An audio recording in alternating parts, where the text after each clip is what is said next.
নেশার টাকা জোগাড় করতে এক বাড়িতে দুঃসাহসিক চুরির কাণ্ড করল এক যুবক। ঘটনা উদয়পুর ধ্বজনগর পুলিশ লাইন স্থিত আসাম রাইফেলস স্কুল সংলগ্ন এলাকায়।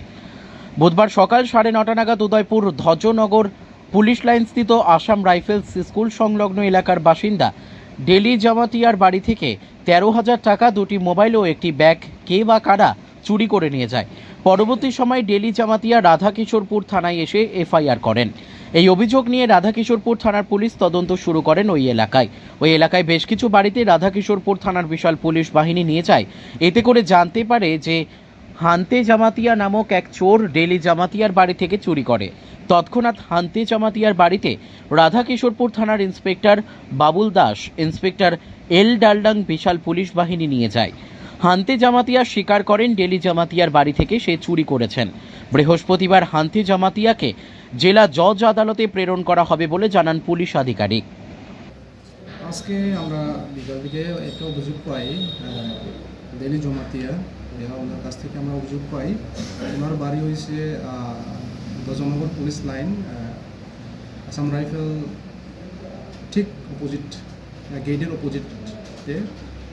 তাদের কাছ থেকে আমরা একটা অভিযোগ পাই সে সকাল 9:30 নাগাদ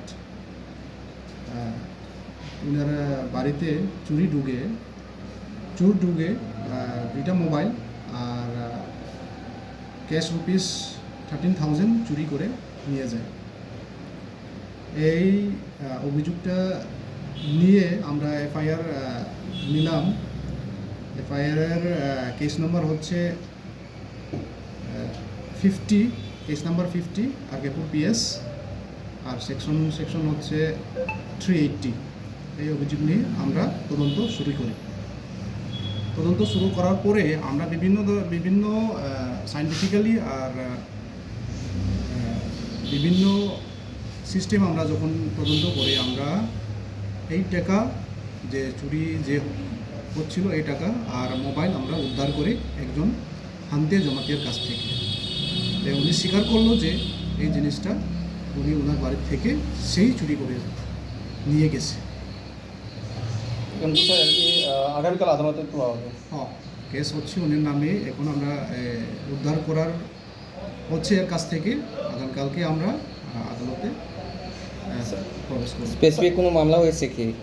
স্পেসিফিক মামলা হয়েছে মামলার নম্বর আরকেপুর পিএস 50 নম্বরের কেস, সেকশন হচ্ছে 380। আর কখন গ্রেপ্তার করেছিলেন অভিযুক্তকে? অভিযোগ এফআইআর হওয়ার পরে প্রায় এক দেড় ঘন্টার মধ্যে আমরা ওনাকে অ্যারেস্ট করা হচ্ছে। এফআইআরটা কখন হয়েছিল আনুমানিক এফআইআর হচ্ছে প্রায় 8:30-9টা রাত্রে। Bureau report, news daily Bharat.